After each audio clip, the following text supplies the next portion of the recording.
All right.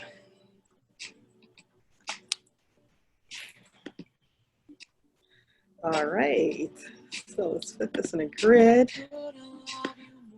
Beautiful. So I'm going to take off. I know we have a number of people that haven't joined us yet, but eventually they will become Zoom savvy one of these days. So I'm Sonia Mitsoko, and actually I will be covering a little bit of like Ayurveda. That way you have an idea and it will help you. And then we're going to go into the tongue assessment. So the most important piece of this class is that I wanted to make it useful for you. So you can start applying it immediately to your own health. And if you work with other people, you can actually work with other people. And if you live with other people, you can say, hey, I see something on your tongue. So, and now you'll have some documentation and you'll have some information, okay? So Ayurveda is an Eastern Indian science of medicine, and it actually is considered the science, and Ayurveda means science of life, okay? So it's not to become obsessed with food or obsessed with anything. It's about living. And by knowing the signs of what is happening, you can actually gauge what you need to do in order to live better, okay? So Ayurveda is science of life. It's not science of health. It's science of life. It's about living, okay?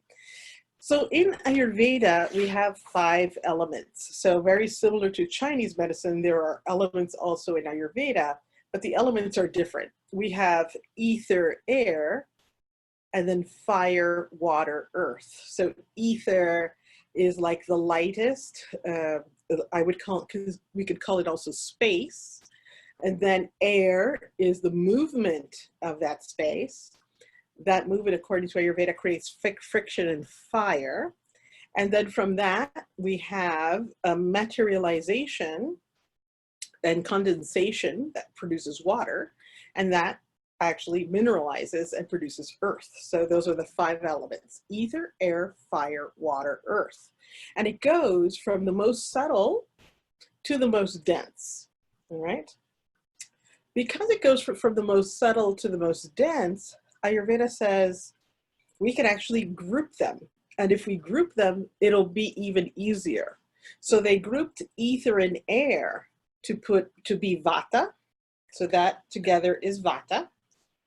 And then they grouped fire and water to be pitta. And they grouped water and earth to be kapha. Okay, so now we have, instead of having 5 elements, now we only have 3 to deal with, okay? Now, according to Ayurveda, everything, so that ether and air lives in the body, but also lives in everything around us, okay? So all things will have these qualities of vata, pitta, kapha. So people will have it, but also objects will have it. Also chairs will have it. So depending on what you have around you, you will be in a particular element, okay? So the idea is that each element will have qualities.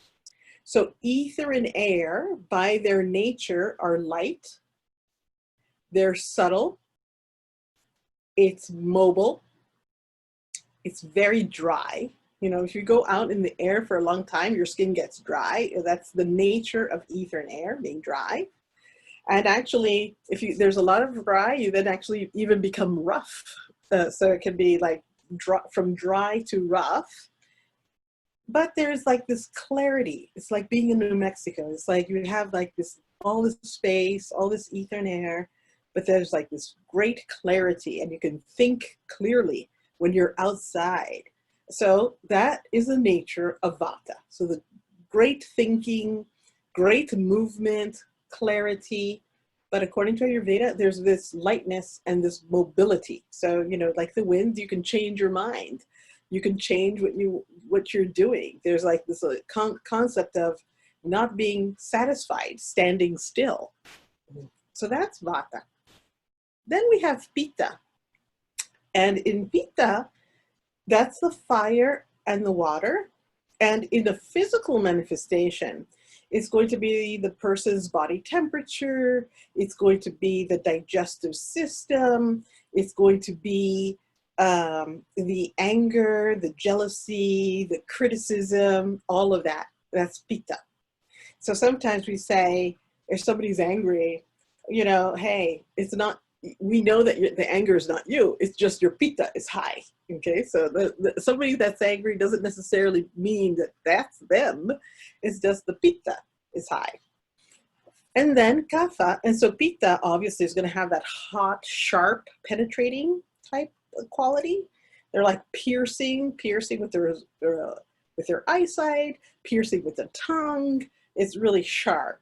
But they also like to spread name and fame, and like they have like the spreading quality. It's like, I did this and I did that and I know this and I know this person and that person. That's a pitta person.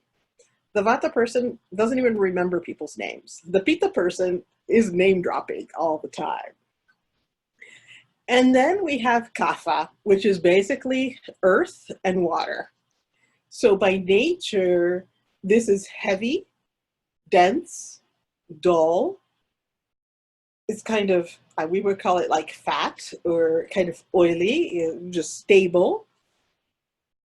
And according to Ayurveda, this is going to take an earthquake to move. You know, it's going to take a tsunami, an earthquake.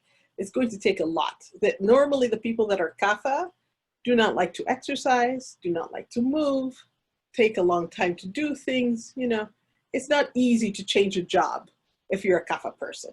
You kind of like comfort, and you like kind of to know everything around you and be very comfortable with that. And so by nature, you're not adventurous. It's just not the nature. If you have a chance between going hiking and being with friends around the park or watching TV, you might decide to sit down and be stable instead of going hiking. Whilst the vata, ether and air, likes hiking. The pitta person likes competitive hiking. So according to Ayurveda, everyone will have a different way. Okay, and that's just normal. That's just the way it is. It's no judgment. That's just the way it is. Okay, by nature, the vata person that's very mobile will actually have a lot of anxiety and fear. Okay, so that person will have anxiety and fear, and that's normal. The pitta person is going to be critical, judgmental, and for them, that's normal. And the kapha person typically is going to be having sadness or attachment. And for them, that's normal. Okay, so Ayurveda says it is normal, but it's actually normal if it's in balance. So if there's too much of it. So if you have anxiety, it's because your vata is too high. If you have anger, it's because your pitta is too high. If you have attachments or sadness, that's because your kapha is too high. It's a normal tendency that they are there, but if you're now manifesting it, it means that you have too much of that quality. So according to Ayurveda, like increases like, and then opposites balance. Okay, so if you know that you're like ether and air, Ayurveda says that person needs to be stable. They need to be eating foods that are a little bit more grounding. They actually should be eating 3 meals a day and maybe 2 snacks, a snack in the morning, snack in the afternoon, being regular, having agenda. Not, you know, although the vata person likes spontaneity, that's the worst thing for them because they can forget to eat. They can forget to do things. So Ayurveda says, no, they have to be scheduled. Everything has to be scheduled. And you even schedule your free time. So you have free time, but that's scheduled, you know, so no impromptu for vata. The pitta person, according to Ayurveda, also needs to eat 3 meals a day, but they have to have, while this vata should not eat raw foods, pitta should eat raw foods. That way, that fire that normally lashes out at people actually will now lash out at food. So according to Ayurveda, raw foods are hard to digest, like brown rice. That's hard to digest. So the pitta person can have brown rice. They can have the raw smoothie.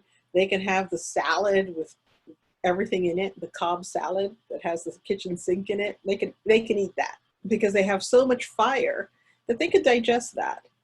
But the Kapha person, according to Ayurveda, cannot digest that. Absolutely not. So the Kapha person should actually only be eating 2 meals a day because they already have by nature earth and water. So they're already heavier by nature. And so they don't need to get the nutrients from a lot of food because they're already lovely and nourishing and nurturing already. So according to Ayurveda, that kapha person needs to eat 2 meals a day and not 3 or munching or grazing. And their appetite normally is very low anyway. So the vata person has an appetite that comes and goes, and they forget to eat. They're too busy. They got too creative. Oh, they forgot. The pitta person gets cranky and angry if they don't eat. That's typical of pitta. We call it tikshna agni. And the kapha person actually has manda agni. That means they don't really get hungry until later in the day, or if they smell food. They kind of not very hungry. And Ayurveda says it's always best to eat before the sun goes down. So you don't want to really eat after sundown because the stomach is considered like a lotus flower that actually closes once the sun goes down. So eating late at night means that you won't be digesting that food. Okay, so those are just fundamental principles. So then we need to look at the tongue. So did you guys receive your little handouts? Were you sent? You weren't sent the beautiful documents that I prepared. Oh dear. Okay, so, all right. So my email address is Sonia Mazzocco, SONIA @yahoo.com. So it's my name all together at yahoo.com. You send me an email and I'll send you the document, okay? So that way you have it. In the meantime, I'm going to share a screen. That way you all see it, what I'm talking about. Oh, what? The host disabled attendee screen sharing. Oh, well, I guess I can't do that. Oh, well, I'll hold up my picture. That way you see what I'm doing. Yes, Tina. Sonia, I think I can try to email it to everyone. Let me try, all right? Okay, did you get it? I think so. I'm going to look. Okay, all right. Actually, you know what? Let me see, if you want, I could see if I can send it. I think I did send it, but I don't know if you got it or not. I just have to find the right email. Sorry, just a second. Okay, so Tina, I'm going to just send it to you right now. Handout. And recent emails.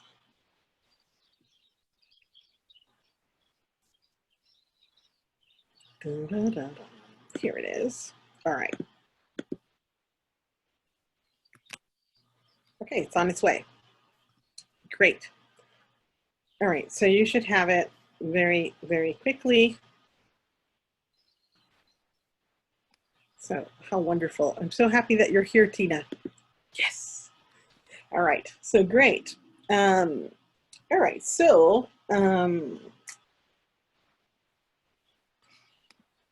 so I just sent it to you so you can just forward it to everybody. But basically, what you're going to have is a piece of paper like this. So basically here we have the various manifestations of the tongue. Okay, so this is going to be what we see in the tongue. Oh, so my email is Sonia Mazzocco, so my name, SONIA @yahoo.com. And then basically once, so I sent it to Tina, hopefully she can send it to everybody.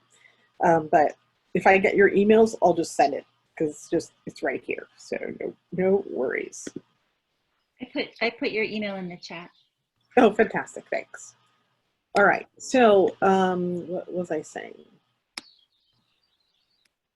Oh yes. So what you're going to receive is this little document, which is going to be helpful because it's going to, so in the document, you'll have a little VPK, we call it VPK, Vata Pitta Kapha, outline of those qualities that we just talked about. Okay, that way you're not lost in your notes.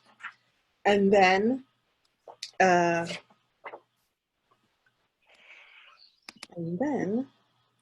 so Tina, are you emailing or am I emailing? I'm trying to do it. Okay, great. Fantastic. All right. So Tina is sending you, so I can just keep on talking. Da-da-da-da-da. All right. So you can just forward it to everybody. That's great. So what we're going to be looking at when we're looking at the tongue according to Ayurveda, we're going to have 3 different tongues according to the 3 different types of people. So when we're looking at people, we have this thing of darshana, we call it, looking. Okay, and just by looking, we can read you. I don't want to read you, but it's inevitable. Okay, but the idea is by looking at somebody's face, we already have an idea of what's going on. So according to Ayurveda, just by the physiognomy of the face, this will tell you if the person is Vata, Pitta, or Kapha. All right.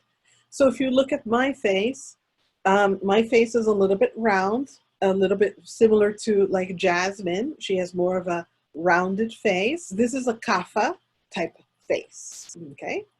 And then if we look at, we can't really see her because she's busy, but Olivia and as well as Whisper, they have a little bit more of a longer face, but it's symmetrical. If we take a piece of paper and put it like this and like this, their face is totally the same on both sides. Okay, so that's Pitta. So according to Ayurveda, the person that's going to be a little bit reddish, but also medium face and equal on both sides, that's a Pitta person. But now if I look at Tina, for example, and we look at Tina, she has a longer face, a big forehead. But if we actually do this thing to her face, one side is different from the other. It's a little, you see, there's like one side is, you know, the lines are a little bit different. This is a Vata type of presentation. So we have Vata, Pitta, Kapha in our presentation. Then I have Monica and somebody with a mask that I can't see. But Monica would be more, you see this face also, it looks Kapha, but it's not equal on both sides. So there's Kapha and Vata in Monica's face. Okay, so by looking at somebody's face, we can already tell if Vata, the Pitta, the Kapha. Typically, the Vata person is taller and slender.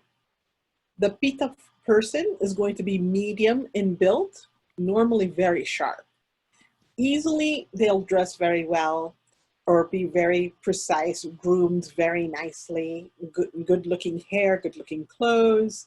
Sometimes they'll be wearing glasses because they kind of burned their eyes in studying and on the computer. It's like typical. And or they can have premature graying of the hair because the Pitta is going to the head and they're thinking so much. So they either get a little bit bald or they lose their hair or they have gray hair. That's Pitta.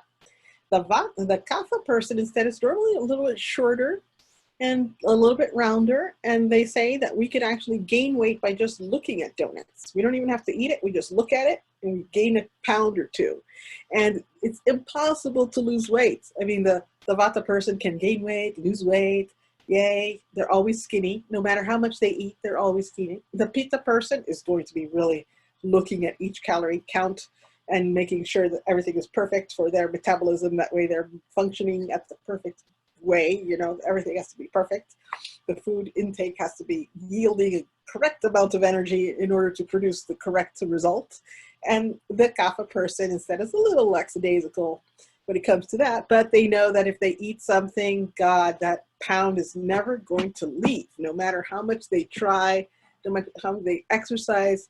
If they fast, they even gain weight fasting. It's terrible. Okay, so, but that, according to Ayurveda, is normal. So you just kind of have to live with it.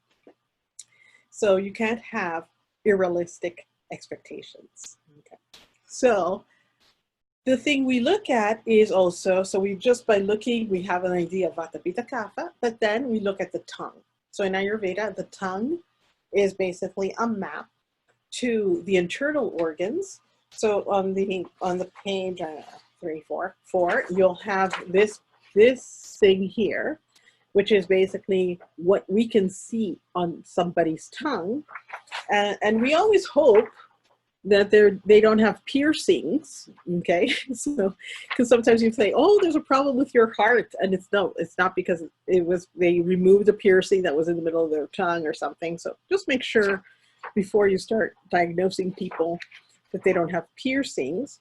But basically in Ayurveda, what you will notice is a variety of things on the tongue. So typically the tongues also will have different shapes. So according to Ayurveda, the Vata tongue is going to be a longer tongue. So, there are those people that can touch the tip of their nose or down to their chin with their tongue. That's normally the Vata person, okay? Because the Vata person normally will have a longer type of tongue. The Pitta person instead is going to have a tongue that resembles a little bit of a strawberry. It'll be a strawberry pinkish tongue. But it's medium or small in size. And the Kapha tongue instead is a larger tongue. And normally the larger tongue of the Kapha person is wide. And sometimes it might even have teeth marks on the side because the tongue doesn't fit easily inside of the mouth. So it's pushing against the teeth. Okay, so that's normal. So now we need to know what is normal when we look at somebody's tongue. So now we know what is normal when we look at somebody's face. Now we know what is normal when we look at somebody's tongue. Typically, not only are we going to be paying attention to the shape of the tongue, but we're also going to be looking at the color of the tongue. So the color of the tongue of a Vata person is normally going to be darker. It can be in the darker brown or even looking a little bit, reddish blue. Okay, that's considered normal. It shouldn't be blue. If it's blue, the person is, having issues with their heart. So it should not be blue. But if it's darker red or brownish in color, that's considered normal. The Pitta tongue is actually considered to be pink. If it's healthy, it's going to be pink or reddish pink, and that's considered normal. And then for the Kapha person, the tongue is going to be pale.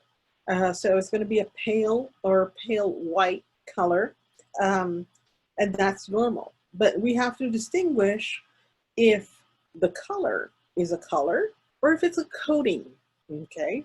So we have regular papillae. So we have these like little raised areas on our tongue, and then we can actually have a coating on the tongue. So we want to make sure when I say that the Kapha tongue is pale, it's just pale, but it's still healthy, and it doesn't have these raised hairs. So you basically are wanting to stay away from raised papillae, okay? So then we look, so hopefully we have the size or the shape, then we have the color, and then we can have the coating. And hopefully we don't have a lot of coating, but there is also degrees of coating. So if we can have a generalized white coating, which is very pale, that is considered toxicity. But if it's just generalized and pale, it's a toxicity that will go away within 1 to 3 days. If the toxicity instead, so now if the coating is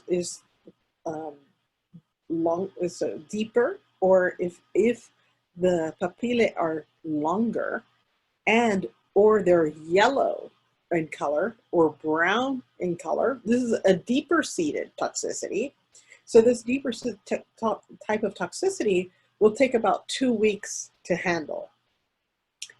If instead, rather than being on the whole tongue, the toxicity is just on this back side of the tongue, that's even considered even deeper seated toxicity. So that might take 3-4 weeks to clear, okay? So we can have generalized light white, or we can have like yellowish brown, or we can have like dark areas or white areas in here, and that's going to be considered harder to clear.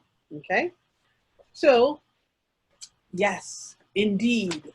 I see here Monica and friend are looking at their tongues. This is something that we do all the time. So the idea is you do this first thing in the morning. So don't go scraping your tongue and then do this. No, as you wake up, first thing in the morning, good, you take your mirror and you look at your tongue. This is the barometer of your health. This will determine what you're eating today. Okay, so we look at the tongue to determine what are we going to do today. Okay, what are we going to, how are we going to choose our food, or what are we never going to do anymore? You know, so I'm happy, you know, now there's quarantine, so people are not doing buffets or eating funky things. Most people are eating home healthy. It's great. But when you're going out to the restaurant, you can usually tell the quality of the restaurant by looking at your tongue the next morning and seeing if you have a coating. Because if you had a coating, obviously there's toxicity in what you ate the day before. Okay? So there's that. Now, there's other things that we can see on the tongue. So you are going to have sometimes, so there can be, you're pulling out the tongue and you're looking at it in the mirror, and now the tongue keeps wobbling, shaking. Okay, somebody needs to mute their microphone. Olivia, okay. So Olivia, if you can mute yourself, that would be great. Otherwise we hear an echo. Olivia Chavez, that is. All right, perfect, thank you. So, you know, so sometimes when you're pulling out your tongue, it's like, it's not staying still, it's wobbling. Okay, according to Ayurveda, that's vata in your tongue. That means that you have too much mobility, too much agitation, and that's why this tongue is doing this. It's like you can't really keep it still, it's wobbling. Okay, so that is a deep-seated anxiety, deep-seated fear. Okay, now so sometimes you pull out the tongue and there's like, well, usually you can have like this one line that's like at the center of the tongue. That's not going to change. If you have the one line at the center of the tongue, it means that you're holding a lot of tension in your spine. So that's not going to change anytime soon, no matter what you do. I haven't seen that change. 20 years of practice, that has never gone away. Another thing that you can see is what we call it the Grand Canyon. Okay, so you have cracks all over your tongue. Okay, so according to Ayurveda, this is like a deep-seated derangement. This is like, it's chronic. It's been there for years, that you have intestinal problems, or you actually have GI distress that you haven't addressed for years. So now your tongue is going to be all cracked. Okay. Now, for the unabsorbed nutrients, so sometimes you have these kind of teeth marks on the side of the tongue. Well, again, make sure the person is not kapha. So, because a kapha tongue might have that normally, just by nature. But the person is instead a pitta person or a vata person. This type of scalloping of the tongue means that they're not absorbing nutrients properly. And according to Ayurveda, there's a functional integrity between the colon, the lungs, and the tongue. So, you know, by looking at somebody's tongue, you can really tell the health of a person. So we talked already about the toxins, but sometimes you'll see when somebody's pulling out their tongue, or even you're looking at your own tongue in the mirror, and you can see that there's like papillas everywhere are the same except on the sides. So the sides of the tongue, so there's my thing, this is the lung area, okay? So we have the lungs here. So if these are shiny, that means that there is something not quite right with your lungs if you have a shiny area here, and you might need to, you know, reinforce your supplements for lung health, or take some lung tonics, or do something like that. According to Ayurveda also, if your tip of the tongue is red over here, that is a sign of thyroid dysfunction. So you shouldn't have a red tip of your tongue, okay? If you do, go check your thyroid, okay? Then another thing that you shouldn't really be having is a dip in this middle area, but I you know, with over 20 years of practice, I've seen sometimes people that have had piercings that will have dips, so that doesn't do it. But this dip in this area is normally a complication of the heart, and in Ayurveda, that heart complication is not necessarily that somebody's going to have hypertension or heart attack or anything. It could be also emotional. So you could have a divot here, can be also representative of deep emotional grief in the heart. Okay. And then basically sometimes when you're looking at somebody's tongue or even your own, you'll start seeing big bumps back here. And that's not a big deal. That actually are like the lymph nodes and lymph glands back here. So that's not a problem. The problem is if here there's a coating and then you have the bumps as well, because that means that the toxins are major and your lymphatic system is not capable of dealing with that. Okay, so the other thing that we'll notice on the tongue is if there are going to be areas. So sometimes you're looking at your tongue and you see here that it's like a little bit redder or a little bit smoother than this other part, that's the lungs. But if it's totally smooth, and now it's like almost like shaved papillae, or it's like there's missing the little dot in a big area, that is considered a sign of folic acid deficiency. Okay, so if you're missing a big shaved papilla area, that's a sign of folic acid deficiency. If instead it's like patches, you're missing patches of papillae, that in Ayurvedic medicine is a sign of parasites. It can be worms, it can be bacteria, it can be parasites. So by looking at your tongue and you're missing, you know, areas of papilla in islands, that's a case of parasite. Okay. So are you saying like if your tongue is bald in a spot, like right here? Yeah, if it's bald. Yeah, if it's bald in multiple spots. If it's only one spot or one large spot, that's folic acid. But if it's in multiple spots, then that is a parasite. Okay. So how to know? Okay, so all of these things. So Ayurveda looks at the tongue, but there's also a lot about questioning, right? So there's like, and this is part of Ashtavidya Pariksha. So it means like there are other 8 methods or other 7 methods to corroborate what we're looking at when we're looking at the tongue. But one of them is actually going to be questioning. So when we have, for example, these islands of shaved papillae, and we don't know if it's a recent parasite or a recent worm infestation or a past thing, because the tongue is also considered a muscle tissue that takes time to heal. And we'll go into that in a moment. But according to Ayurveda, there are going to be some questions that you can ask to find out if you have current parasitic infestation, okay? So first of all is if you have floaters in your eyes, okay?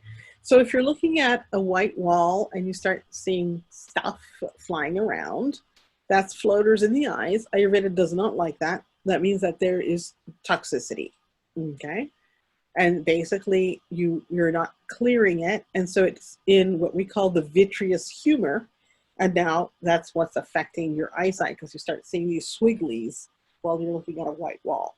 Okay, so that's a sign that there's toxicity. Now, is it your toxicity or a parasite toxicity?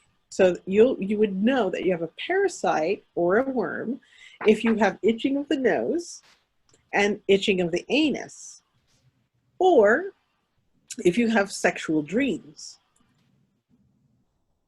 or if you have undigested food particles in your stool, or if you have crazy thoughts. So, I mean, totally crazy thoughts, like I'm going to get a tractor and drive down Manal or something. You know, it's like that. It's totally crazy. Yes, you know, there's a parasite there. Okay, so according to Ayurveda, the crazy thoughts and the combination of itchy nose, itchy anus, or the sexual dreams, these are all signs of having a parasite. Okay, and you would notice that this gets worse if it's also happening during the full moon. Okay, so the full moon exacerbates these type of symptoms.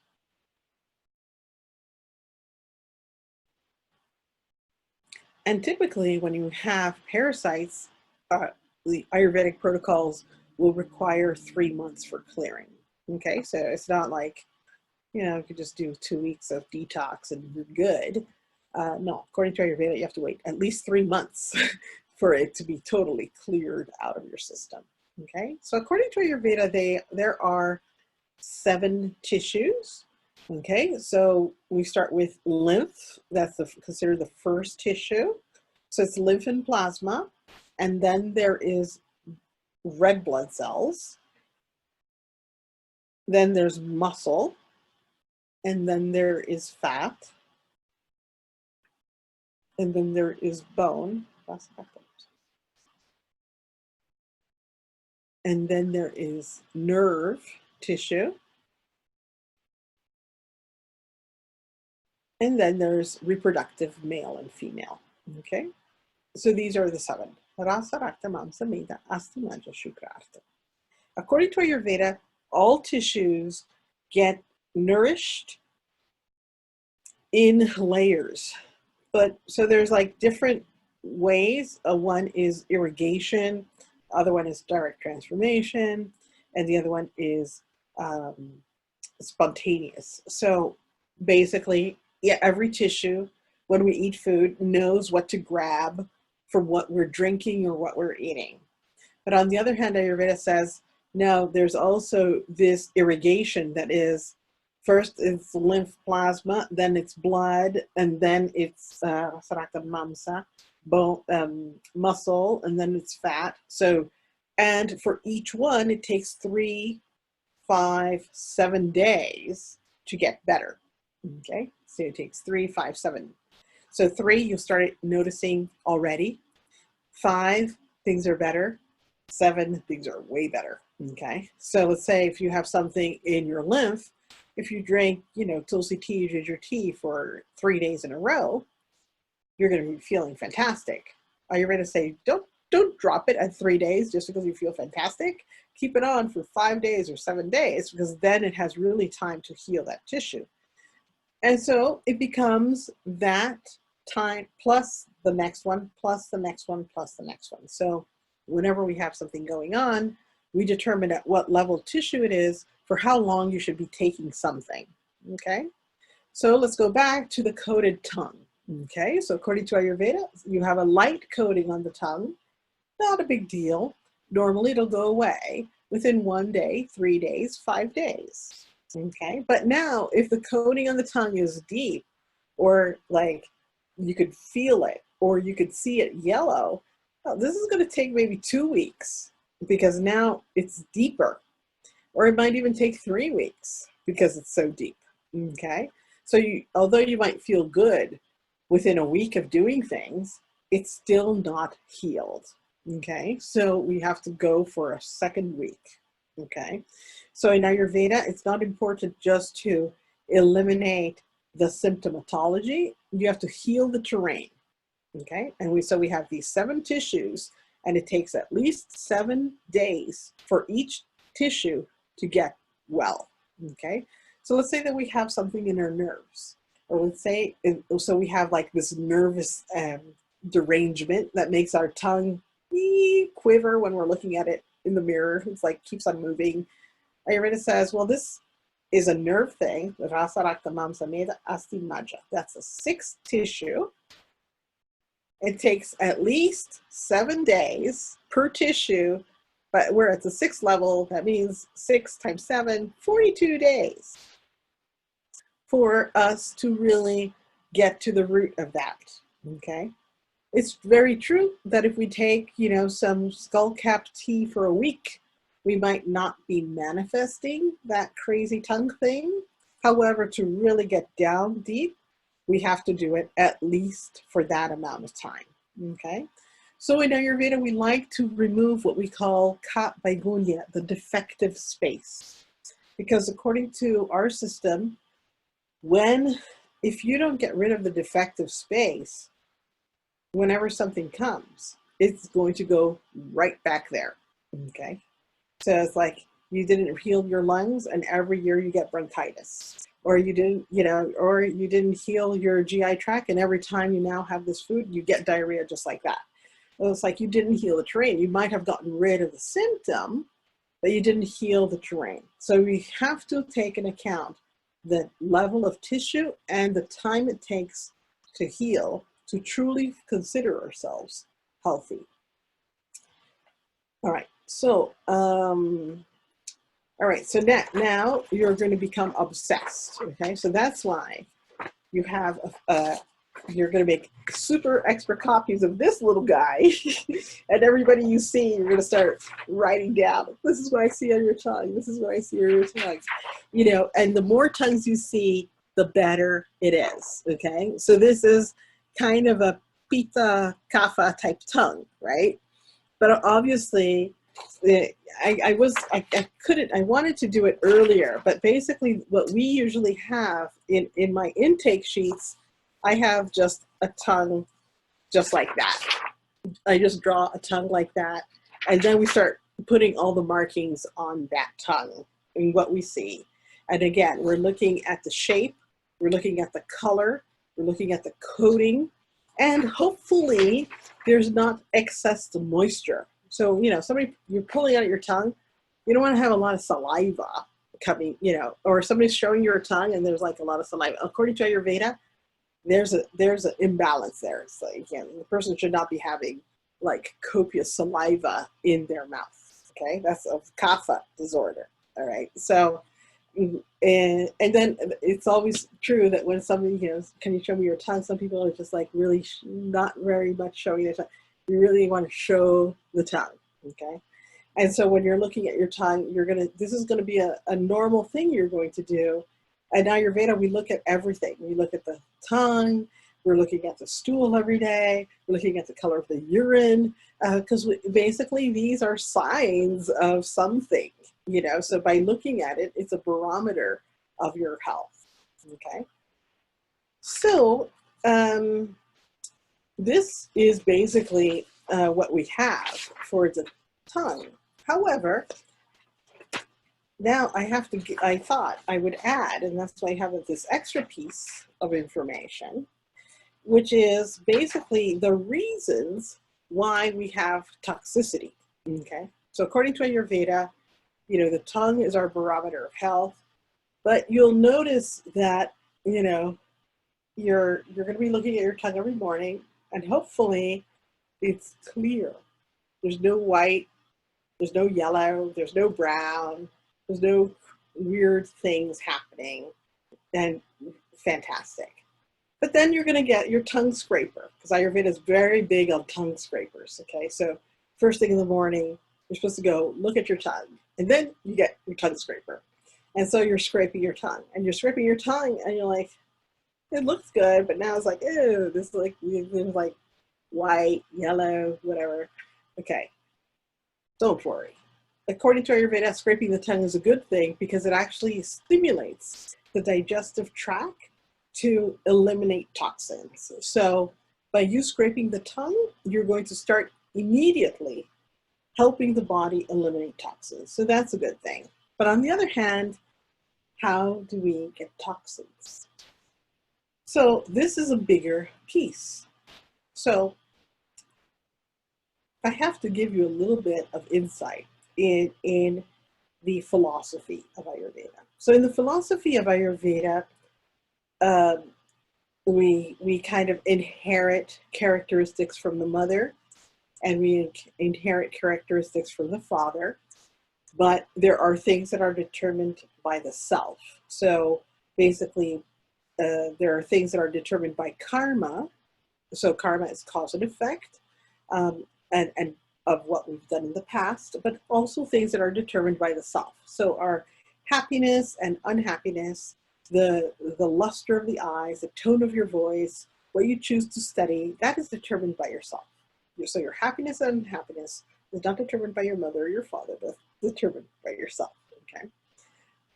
On the other hand, Ayurveda will also say that we are, the philosophy says that we are basically manifestations of, of, of Annamaya kosha, we call it. So it's like a physical manifestation of that kind of, that came from a rarefied space. So we didn't exist, and now we exist. So we came from nothing to be this. And this is, so this is our vehicle. This is the way we will live. This is our vehicle for Ayurveda, for living, okay? Ayurveda is the science of life, so this is our vehicle for living in this lifetime. Now, according to Ayurveda also, every tissue has an emotion, every organ has an emotion. We don't know what comes first, the emotion or the organ, or the problem and the emotional, and the physical problem. So we can, let's say that we have anger, and if we have anger for so many years, according to Ayurveda, this is going to have a problem with the liver. But if we have a problem with the liver, it will also manifest as anger. So we don't know what comes first. It's like the chicken and the egg. So which came first? Or the kidneys are about fear, and it's like, now I have problems with the back, and is that the fear that has consolidated into creating a problem with the kidneys, or is it that I really have a problem with the kidneys and now I'm fearful about everything? We don't know. Okay, or the anxiety in the colon. You know, so it's like I have anxiety and it manifests like IBS, or is it IBS that is creating my anxiety? We don't know, okay? But according to Ayurveda, the idea is that because of our constitution, we actually have a specific fire, okay? So there's ether and air, vata, then there's, again, fire and earth, fire and water, which is pitta, and earth and water, which is kapha, okay? And we actually have a combination of all these, okay? So we actually, there's like a quiz, there's a great quiz on a website. It's, I'll write it over here, you guys can check it out, you're gonna love it. It's mappy.com. They have a dosha quiz, and this dosha quiz will tell you what you are, okay? So you can fill out the questions, and it's very nice, and it's so precise. But then at the end of the day, it'll tell you what you are in your constitution. So I could tell you, for example, I'm so we say the one that has less gets a 1, the one that has most gets a 3. I'm a vata 1, a pitta 2, a kapha 3, okay? So that means, so vata, pitta, kapha have different, they yield different things, okay? So the person that has a lot of vata normally has a lot of life force. They're like big in life. They have an energy, they have a chi, they have something that you're like always admiring, because they have this like movement. They have like this something fascinating about them. That's ether and air. They have it, they have it, and you're like, what is that? Then the pitta person normally has a lot of fire, and they're like capable of like doing math in their head, and dissecting a problem and finding a solution and doing a lot of things and managing a lot of people. And you're like, what is that? Okay, so according to Ayurveda, each one has a gift. And the kapha people typically never get sick. I mean, and they're normally very strong. They can, like, you know, lift things, they can do things, people will rely on them, and you're always like, what is that? Okay, so according to Ayurveda, vata, pitta, kapha have what we call prana, tejas, ojas. So these are like the containers of things. So one is the life force, the other one is the fire, and the other one is the principle of immunity. So by knowing what your numbers are, you know what is in your fire container. Okay, so my fire container is 2. It's not 3. It's not 1. It's just 2. But some people might have one. Some people might have three.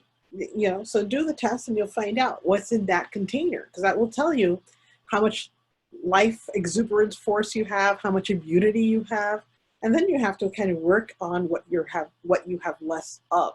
Okay, so whatever you have less of, let's focus on getting a little bit more of that.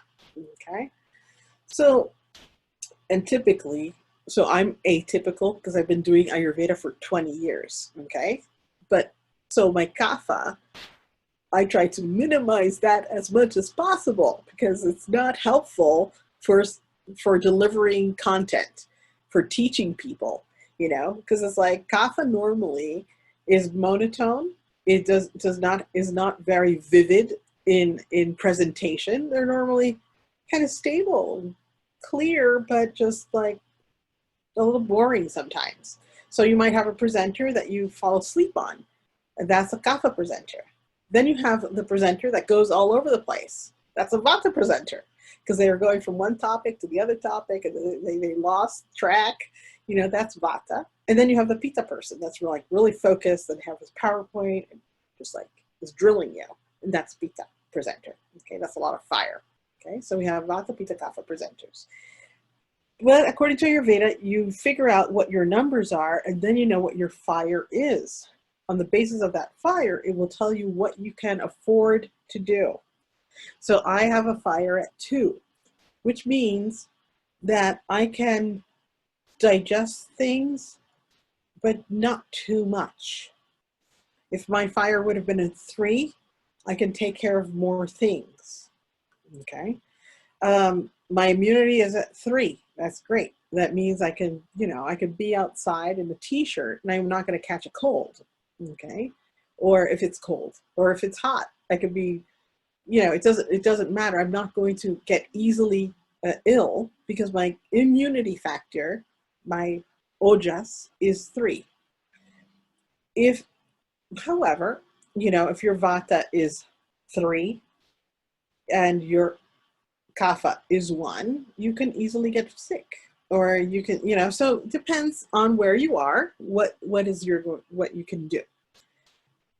The problem with toxicity, according to Ayurveda, is not a problem of only eating, so the fire that you have is not only processing food, but it's also processing the mental and emotional piece.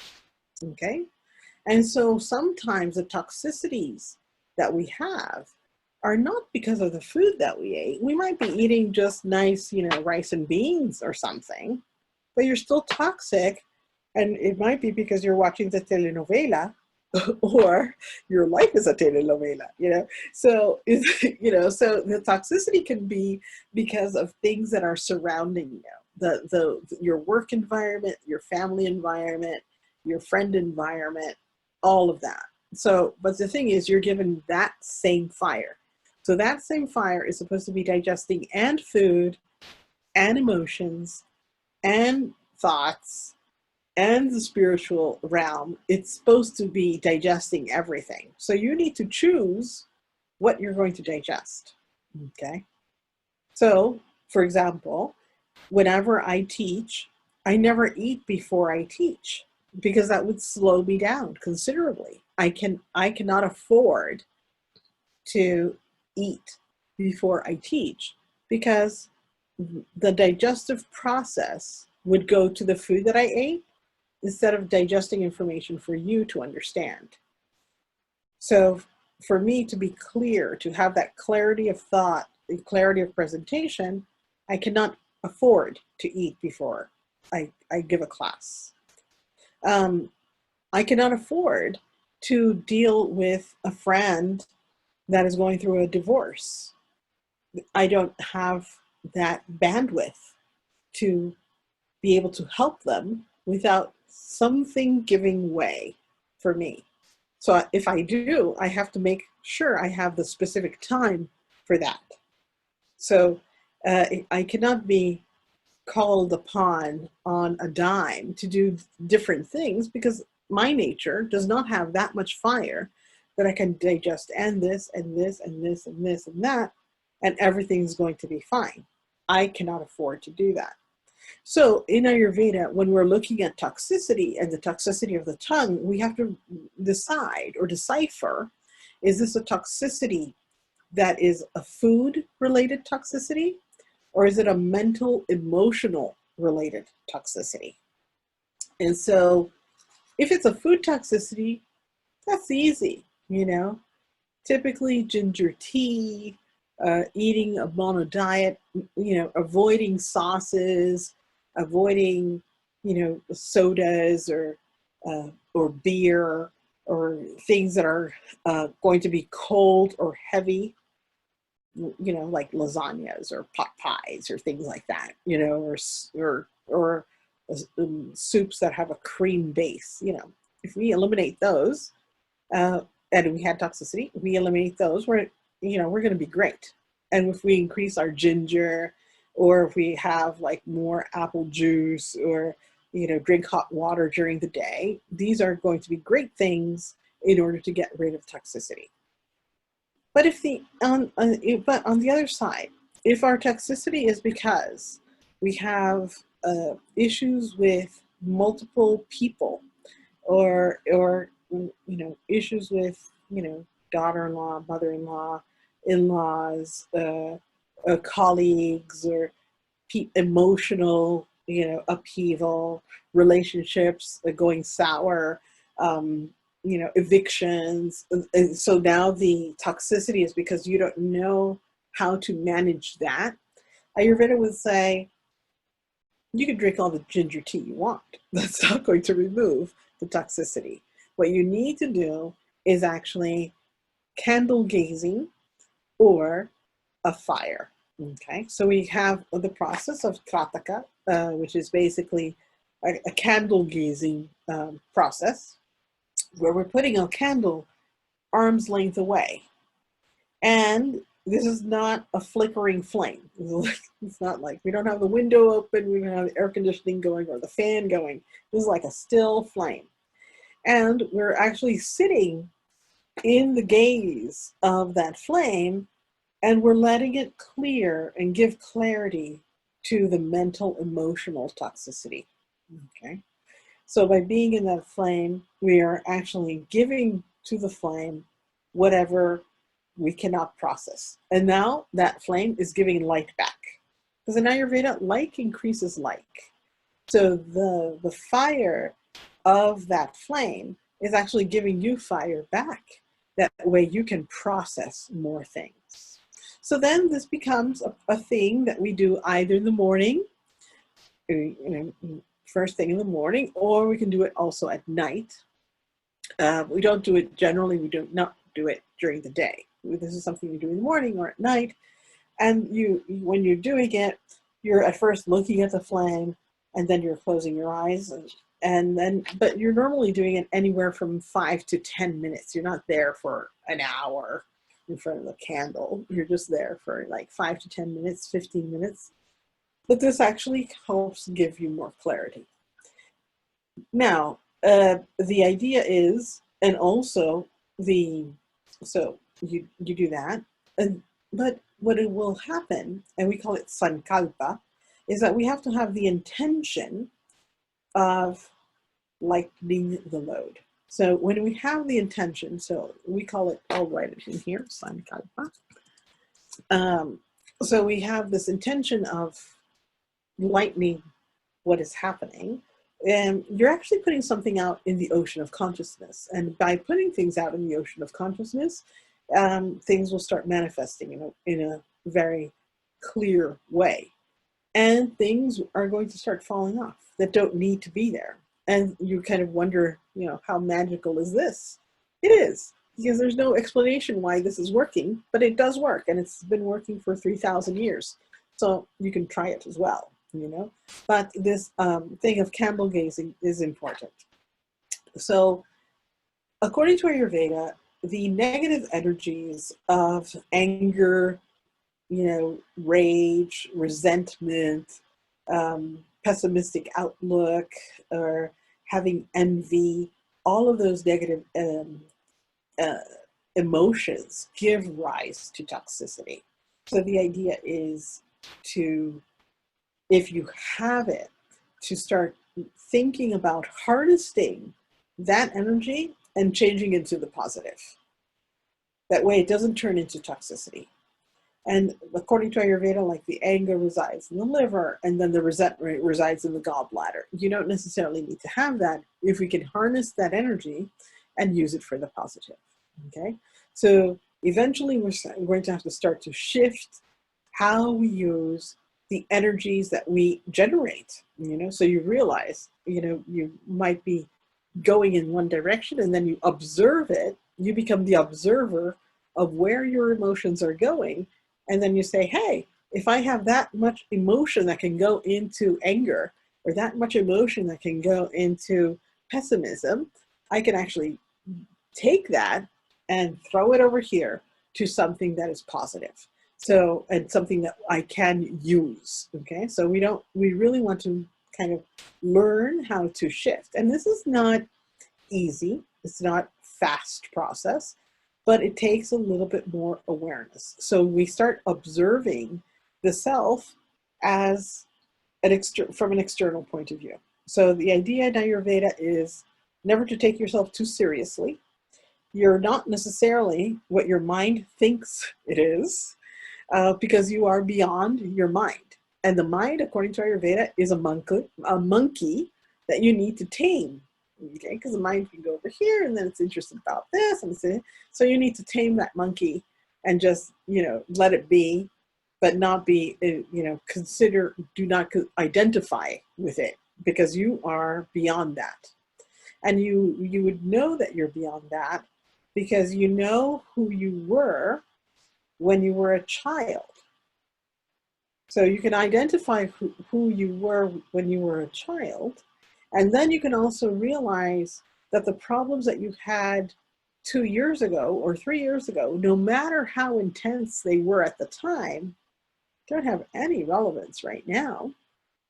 Therefore, it's not important to give all of that energy and all of that, rage or anger or sadness to anything that in 10 years is not worth it. Because you already realize now that whatever you felt 3 years ago on this day, you don't even remember. So it was not important. Therefore, why get yourself all revved up about anything that in 6 years you will not even remember? So the idea is, do not identify with what the mind is telling you, but be centered in your own soul and free yourself from things that create toxicity. And again, it's not only food, but it's also mental, it's also emotional, it can be also spiritual toxicity. In Ayurveda, there's a lot, but there's also what we call the super sattvic syndrome, which is basically the person that considers themselves so pure that they have to proselytize to everybody else what they're doing, because it's like the best thing ever, So you don't have to fall into that. Ayurveda says, follow your own inner guru, your own inner soul, what you think is best for you. And everybody is different. So everything is going to resonate to someone in a different way, but you don't necessarily have to become obsessed with anything. The only thing we want you to be obsessed with is life, okay? So in Ayurveda, we get a lot of tools in determining, because you need to know who you are. That way you know how much you could afford to do, okay? Because if you know what your body can tolerate, then you know, okay, can I really do that? Or I shouldn't even try. It's like, my body can't afford to do it, so therefore I'm not even going to go there. But on the other hand, according to Ayurveda, everyone has a unique disposition and a unique reason to be where they are. So everything has come together for you to be at the right place at the right time. And so it's up to you to find out why. So you need to find out, what is your gift and what can you do with the gift that you have. And I will say, at the beginning, I thought, I don't know what gift I have, but now I kind of get it. Now I kind of get it. But the thing is, you need to figure out what it is that you have and how it can benefit of others beyond yourself. So even when you're learning about the tongue, Ayurveda says, well, yes, you learn about the tongue, and you're learning about the tongue to be healthy for yourself, but you're also learning about the tongue to be able to maybe, with the people that you work with or your family, you're going to be able to see things on that tongue. And because you have more clarity and you have more knowledge, now you can share that with somebody that will probably never come to see me, or probably will never go to see an Ayurvedic physician, but now you have the opportunity to tell them, hey, I see that there's toxicity on your tongue. And because of that toxicity, you're not living your full potential, okay? So the idea is to be able to live at your full potential without being, under the spell of toxicity, okay? So now we know how to tell if somebody has toxicity or if we have it ourselves. And now we need to know how to clear it. So again, if it's food derived, we're going to be using ginger tea or hot water, or eating foods which will have more of a hot, sharp, light quality. But if it's actually mental, emotional, we're going to be doing fasting. And the fasting is not fasting about food, it's fasting about people, So we might be fasting that, meeting with people. We might be fasting about not engaging with certain people that are toxic to us. So in the same way that we are fasting from food, we also fast from people. And then we start developing clarity. So I know I talk a lot. Do you guys have any questions? Monica, any questions? I had put something in the chat about a geographic tongue. Oh, geographic tongue. So, we consider, the geographic tongue is actually for us considered a chronic derangement. So I call it the Grand Canyon. Okay, so the geographic tongue is the Grand Canyon, and that is more of like a deep derangement. So something that is has been there for a long time, chronic, and it also is about issues with the colon. So basically, if there have been issues with the colon that have not been addressed for a long time, then you will start developing a geographic tongue. Okay. But it is correctable, but it's not very fast. So sometimes when you see a geographic tongue, because the tongue as a muscle takes time to heal.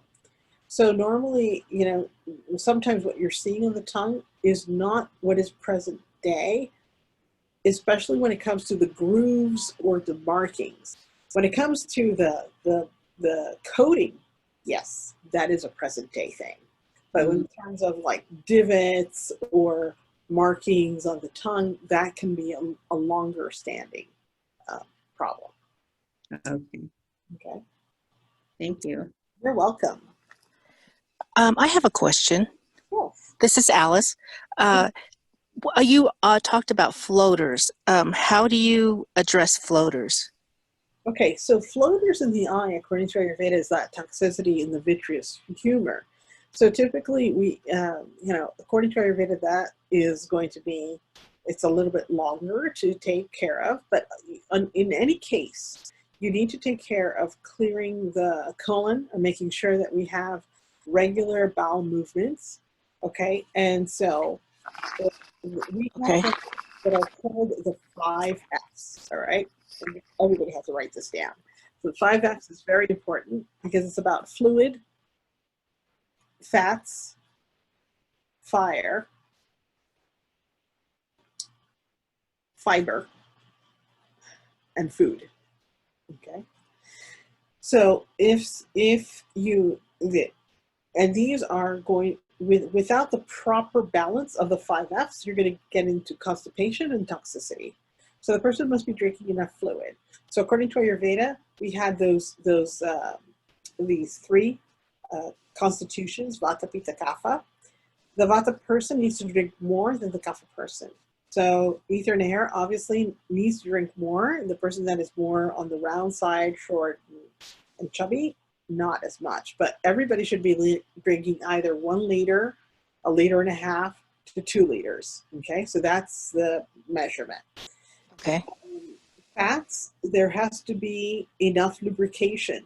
So we're talking about using oil, and it can be, sunflower oil, sesame oil, coconut oil. There has to be enough oil in the system. The person has to have a good digestive fire. That means that they have to get hungry before eating. They shouldn't be eating if they're not hungry.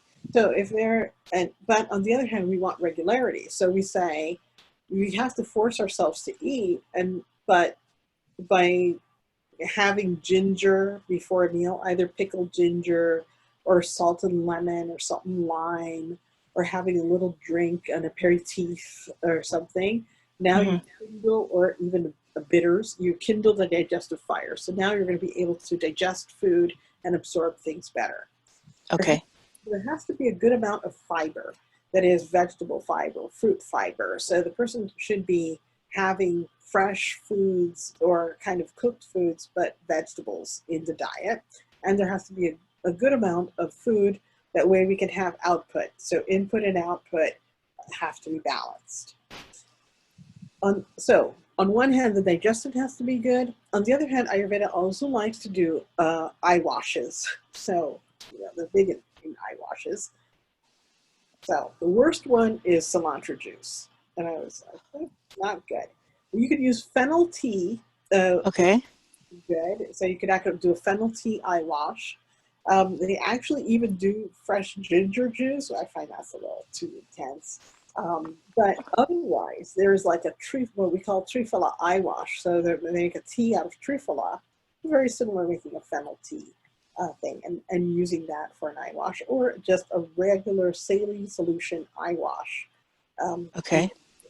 To clear that out. And typically, again, because this is actually, the eyes are the window of the soul. They are a reflection of what's happening with your liver, but they're also nerve tissue. It's going to take a while to get that out. So, Okay. not going to happen. But it is possible to get rid of them? Oh, absolutely, yes. Okay, great. Thank you. Yeah, I used to have them, and no longer, Awesome. Actually, I used to have a lot of issues with my eyes, but I had a lot of issues with my liver as well.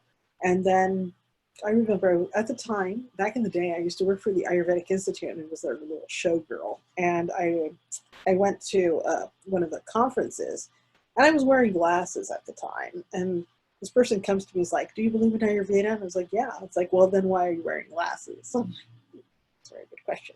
And so I started doing the Ayurvedic protocols for eyes, and actually I dropped my glasses within a year, because there's like eye exercises that can be done, supplements that can be done. There's yoga for the eyes. Wow. So there are things that are out there that are just like incredible. But you have to keep it up too. You can't become lazy or complacent. So I was like, "Oh, my eyesight is fantastic. I'm not going to do anything anymore." It's like, it's like, "Oh no, you have to do it again." And so you have to, you keep it up, and then you decide, what battles you want to pick. To me, that was very important. So I did keep it up, but sometimes doing things Ayurvedically can take a long time, or take a long time or chunk of day. So depending, what the problem is, you might decide, I'll go the Western route, or this is interfering with my dharma, and I'm not going to be able, I prefer to do my dharma rather than be obsessed with, something, so it depends.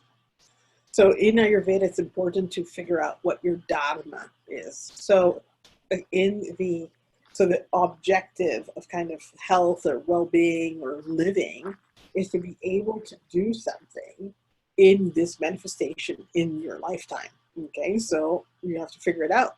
And in if you do the right thing, we say dharma artha kama moksha. So dharma, if you're doing the right thing, you're going to have artha, which means money. So money is going to come flowing to you because you are doing the right thing. And then because of that, you're supposed to kama, live your kama sutra. Kama, it means pleasure. So you're supposed to be able to, you know, take care of whatever you want. So if you wanted to buy a Mercedes, or if you want to go on an island, or if you want to learn skydiving, you know, you do whatever you want, because now it's kama, it's about pleasure. And then dharma, so dharma, artha, kama, moksha. And moksha is liberation, when you reach a point where you don't really need anything anymore because you've already done it. And so now you're free and you're not creating karma. And so you're not being binded by wants, desires, because you've actually kind of done things already. So you're free.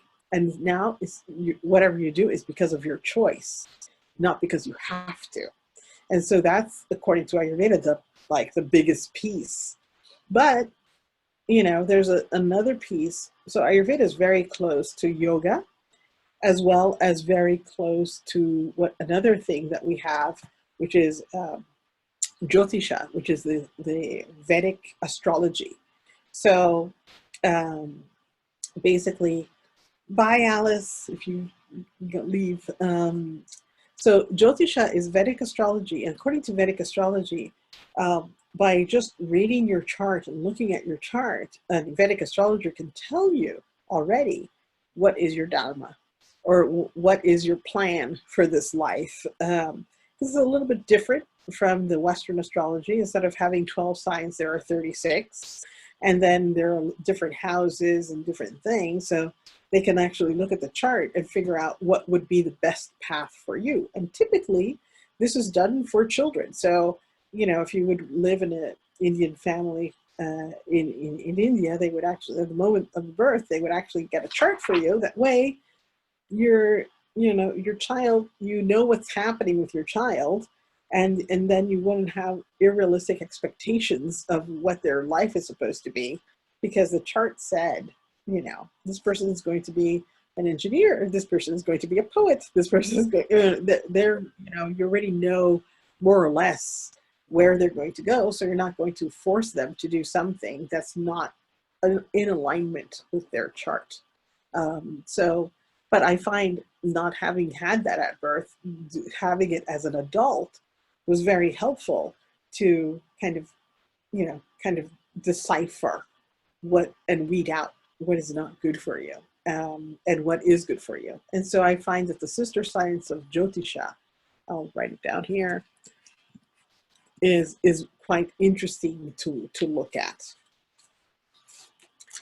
So in Ayurveda, we love yoga, and some of you might have done the yoga in the morning with Marisa. Did anybody do the yoga in the morning with Marisa? She did some sun salutations, fantastic.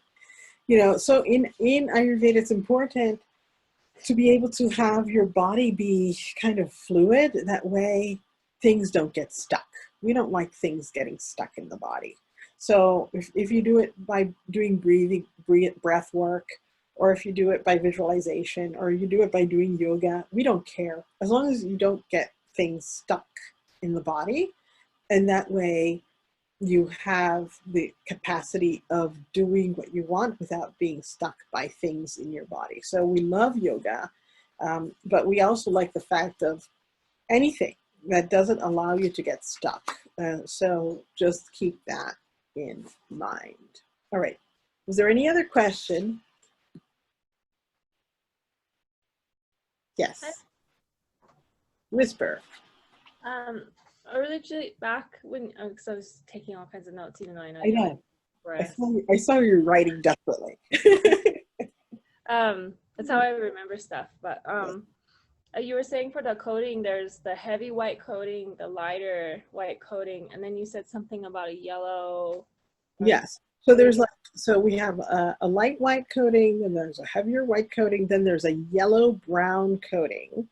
And the yellow brown coating is deep toxicity. And this typically requires, 2, 3, up to 4 weeks for clearing. And then we have that coating that is going to be at the back of the tongue, which is actually also a colon, that's deep in the colon. So that's also going to take like a month or so. But, like for those that have children like Olivia, you see your daughter and you should be looking at her tongue. According to Ayurveda, you look at her tongue all the time to establish if she's digesting the food properly. If she, so by checking the tongue of the children, by checking the tongue of your husband or your partner, you can actually see, how are we doing? In Ayurveda, like increases like. In the moment that there's toxicity in the body, this can yield to toxic thoughts or toxic emotions or, complications. We're not thinking clear because there's like toxicity. So we need to kind of like eliminate that, make sure that there's not toxicity. That way it doesn't hold us back. And so it's very important. That's why I want to talk to you about the tongue, because for us, the tongue never lies. It's like what you see on the tongue is going to give you a good show. Now, it's very true that smokers, so people that are smoking or people that are heavy drinking, sometimes because of the heat produced by the smoke or the alcohol of like spirits, burns the toxicity on the tongue, but it's not that it's burned, it's just pushed deeper. So it's like that's even a deeper toxicity now to deal with.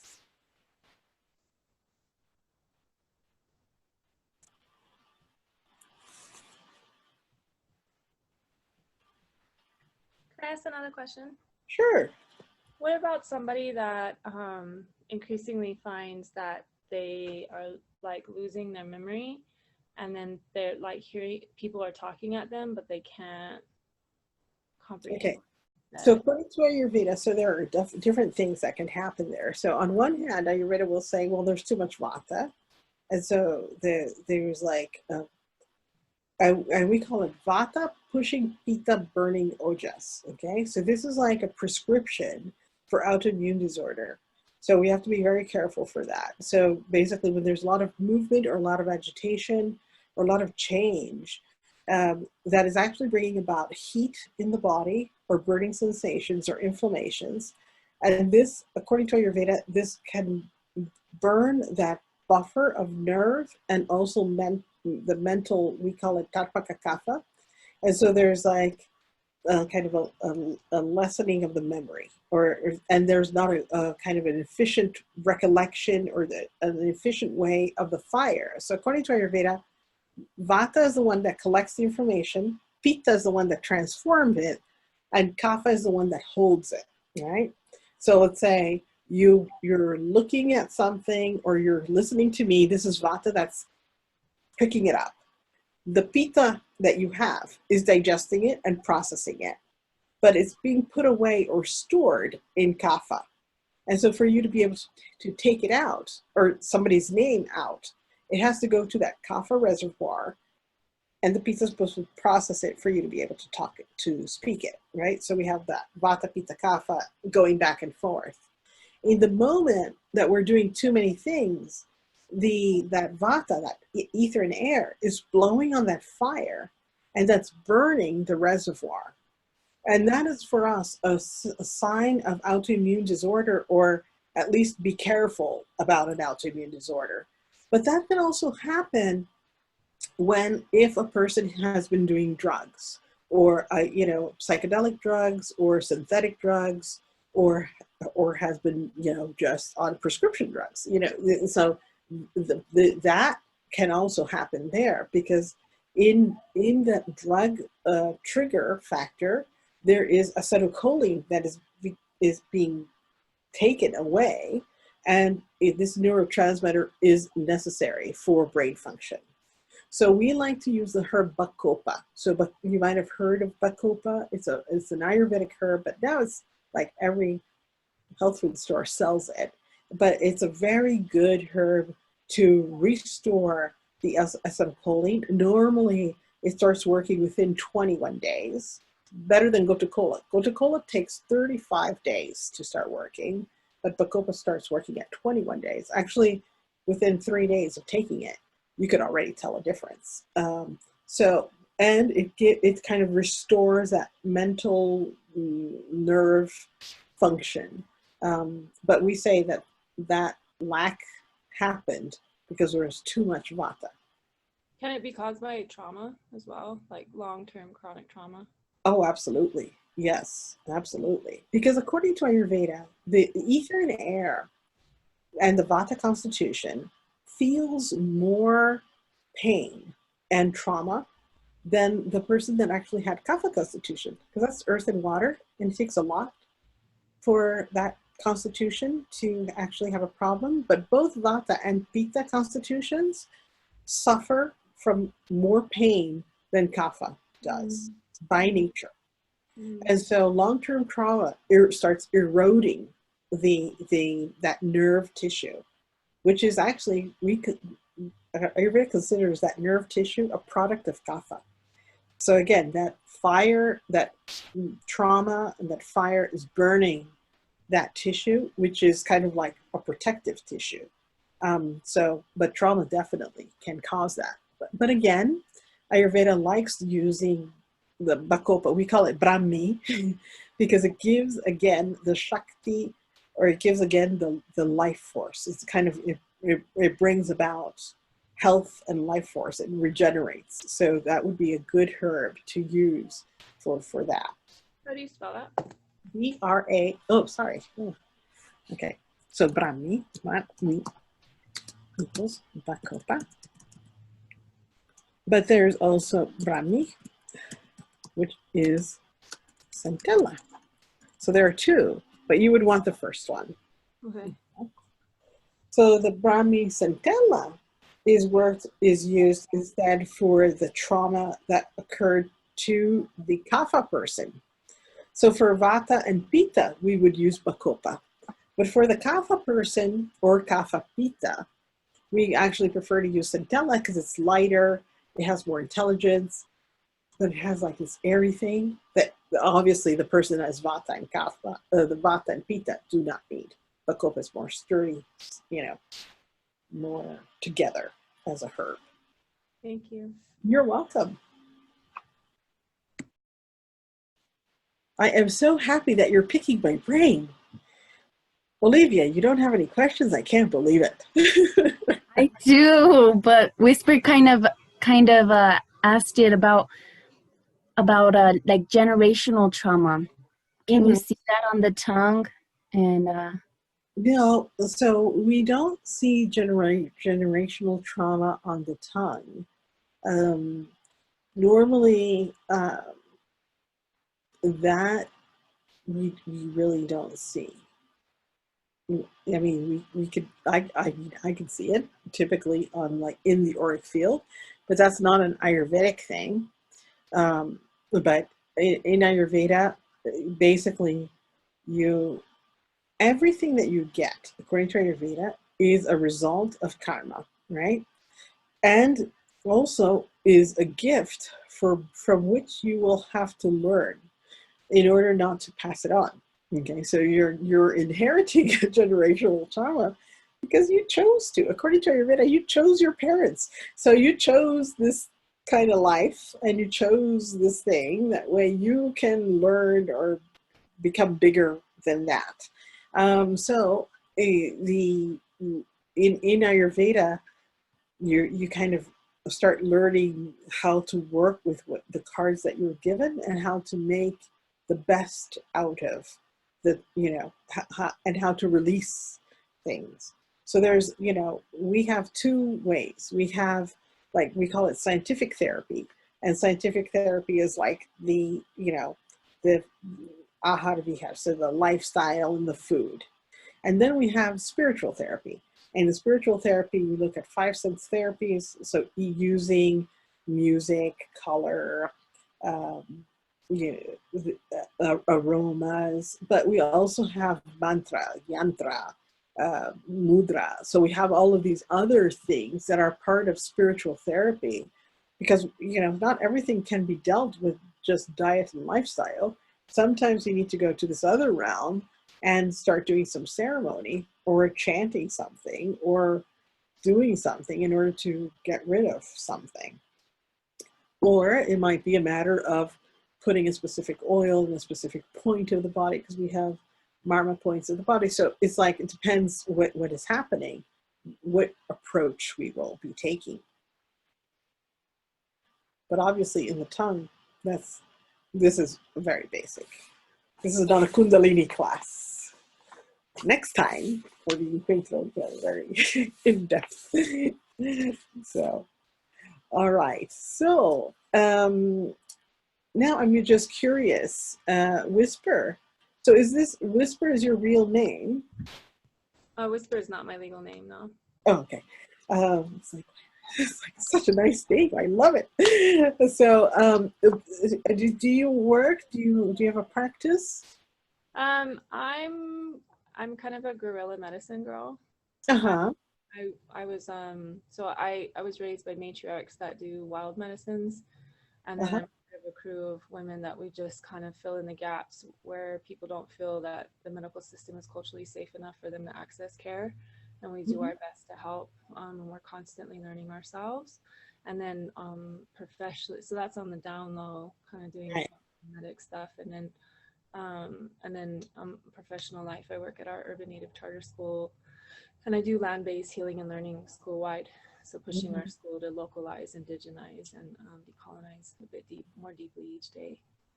Very nice, very nice. So, so we did this little class on the tongue. I think it's very helpful for you. In Ayurveda, we also look at the eyes.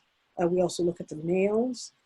So if you're interested, you can email me and I can send you a little, like extra handout on those, because, the eyes, there are things that we can see in the eyes, there are things that we can see in the face, and that can also guide and help you to determine what type of medicines you want to. Thank you. I call it throw at people. It's just like, just throw it. But basically it's easier if you have some type of way of assessing beyond what they're saying. Yeah. Very helpful. Yeah. So in Ayurveda, we always say there has to be we always have to look at the strength of the patient or the strength of the person. But sometimes we have to decide if what they're saying is true, right? Because sometimes people exaggerate their symptoms and sometimes people minimize their symptoms. So you need to know what medicine to throw to them, because everything has strength. So you have the strength of the story, you have the strength of the disease, but you also have the strength of the medicine. And so you have to figure out which is the right combination. And so any type of technique that will help you assess where they are will help you more in deciding what medicine is good for them. Because maybe you're giving them a medicine that's too strong for what they have, or something that's too weak for what they have. So for you to be able to assess what is going on is going to be very important. So that's going to be good. Yeah. Thank you. And yeah, you're welcome. And Olivia, what is your story? Hi, I'm Olivia.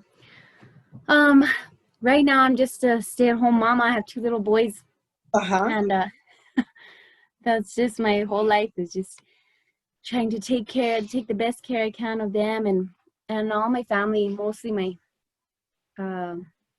my close family, my elders, my abuelito. I'm really close to him.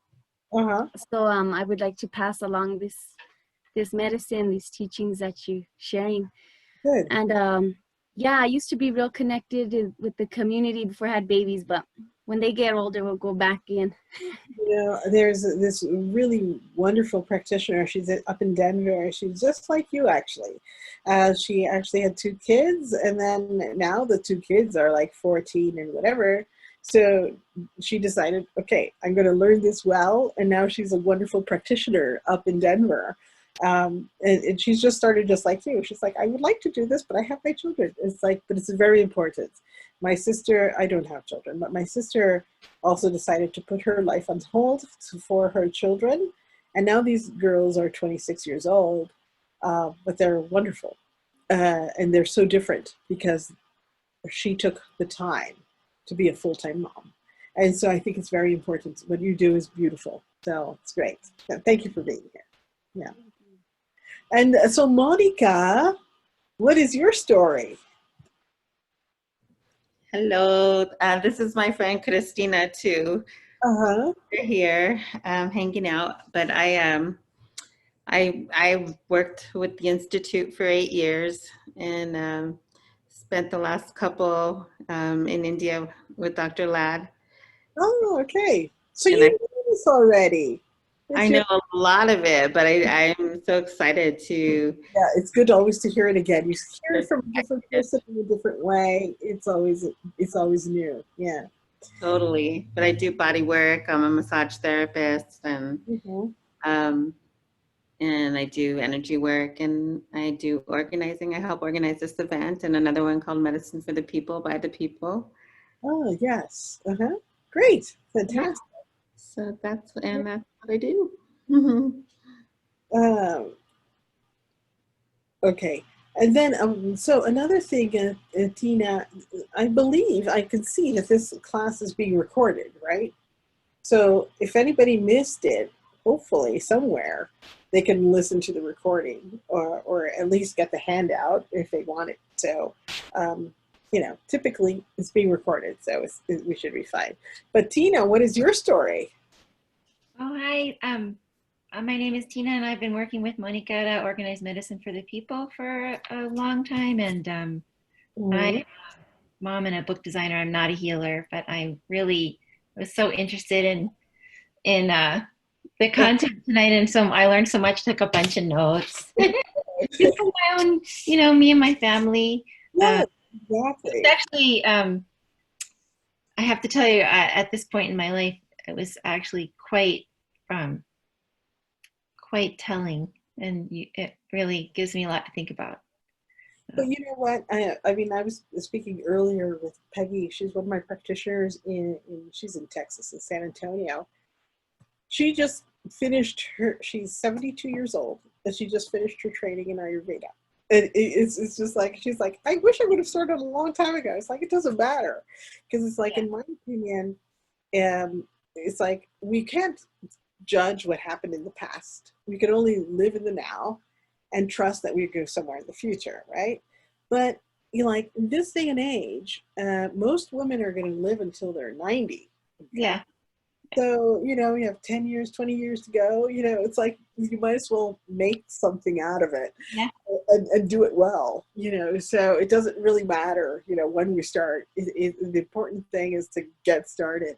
And to me, Ayurveda has so many little treasures that it doesn't really even matter if somebody wants to call themselves Ayurvedic or not. It's like, some of it is just plain common sense. Yes. So you learn these things, and it's like, yes, please go apply it, and apply it to yourself and apply it to the people that you know, because this is just like really easy stuff. It's not, you know, some science of, you know, some really abstruse medicine or something. But Ayurveda has a lot of things like this. And so, yeah, if you're, you know, we you know, Monica, since you're an organizer, you know, we might do, if we have another one of these, we can do maybe the 8-fold, because it's like, we can start looking at what we're looking in the feces, or what we're looking in the urine, what we're looking, because that way people could know, and that you don't have to freak out. You know, if you're seeing things, you don't have to be like, oh my God. It's like, no, that's normal. You know, this is normal, this is not normal, but this is what you do to fix it. And so if we can continue doing these little offerings like this, I'm happy to talk. And it's free always for me. So you don't have to worry about that. But this is something that you can start applying immediately with your children, with your friends, you know, with your partners. It's really easy and good information. So Oh, yeah. Yeah. Monica knows my daughter. I was thinking about what you were saying about putting things a little on hold for a while. She's 17 now, so uh-huh. now I'm thinking about how do I jump back more into where I want to go. Yeah. And I wanted to say that Anna Marie said she was really sorry she got a little uh, pulled into some family needs, and you mean to ask her anything? She was just texting me. No, all good. But I see that Whisper had her hand up. Do you have a question, Whisper? No. Okay. All right.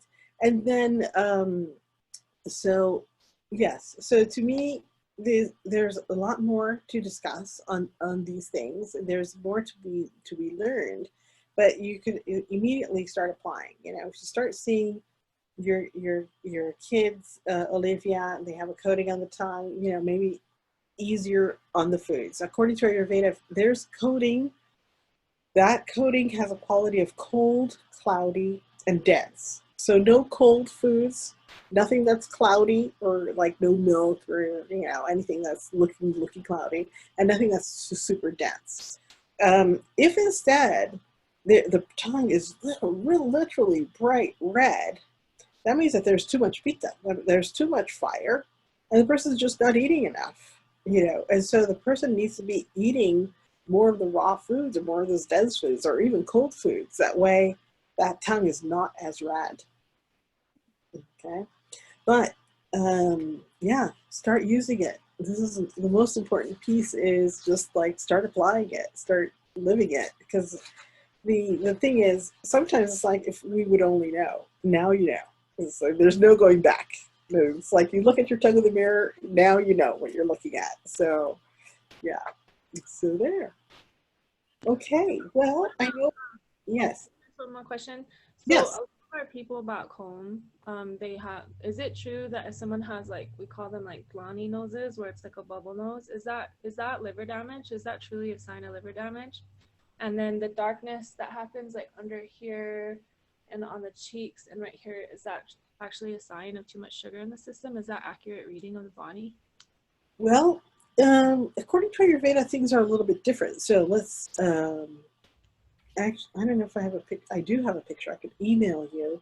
I'll email you, Tina, and then you email the same people that I have emailed. So I have a face, okay? So according to Ayurveda, when you're looking at a face, so we're looking at the shape of the face, right? So the round face is a kapha face, the long face, the medium size is pitta, and the long is vata, right? Then you start looking at the forehead. The lines, the striations on the forehead are worry lines, okay? The line above the right eyebrow is a liver line. And above the left eyebrow is a spleen line. In the middle is a skeptic line. If there's a line that's transverse over here, this is a line that indicates debility in the reproductive system, either male or female. The darkness, this you have to be careful, because sometimes it is actually ethnic, but sometimes dark circles or bags under the eyes for us are kidney dysfunctions. The marks over here are considered malabsorption lines. This has to be corroborated by striations on the nails and the teeth mark on the tongue. Okay, so if they have this and this and the tongue, that's malabsorption. Okay, the ear having a line coming down is a problem of heart. Okay, so if there's like a straight line, hopefully the person's not wearing very heavy earrings, because it can be very heavy earrings, but typically if there's like a line coming down the ear, that's a heart issue. The line, a divot on the nose is actually hemorrhoid issue. The transverse grooves on the here or in here are a sign of grief. Okay. Now, you can have like that line here That's like thyroid disorder. Okay. So you're talking about that brown melasma. That's not always. It can be, but it's not always a sugar thing. It is if the eyebrow is only 2/3. Okay. So if you have a shorter eye, if the eyebrow is only at 2/3 and there is a melasma, then that is a sign of blood sugar or diabetes. Okay. So the eyebrow is going to be shorter. Okay. Now, there's also the looking at the eye.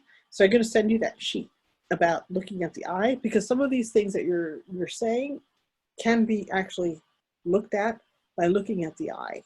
And so there's like like things that you can see when you're looking at somebody's eyes. The colors, like the high cholesterol is going to be with a little ring around the iris, and you're going to be seeing those type of things. Yeah. Okay. Like magic. That's so cool. Magic. And then we have the pulse, another new layer. So yes, no, then that's magic. That's, everybody's always impressed. It's like, oh, how did you know? It's like, it's there. It's like, it's not magic. It's been around for 2,000 years. It's just a matter of learning it. It's not magic. Oh yeah, that'll be way deeper in. Maybe you can do a pulse one too. I think it's possible. I've taught pulse on the web, so I know it's possible. So, but at least these these things that we can see by observation is important, especially if you're doing Guriya medicine. It's good. All right. Okay. Well, I know that we're done a little bit early, but it's time to say goodbye. So thank you so much for joining and for being here. And I hope to see you again soon on these screens at some point. Monica, very nice seeing you. Good to see you. Thank you, Tina, for your assistance. And Whisper, I count on seeing you again, and also Olivia. Okay, so take care, have a good night, and all the best.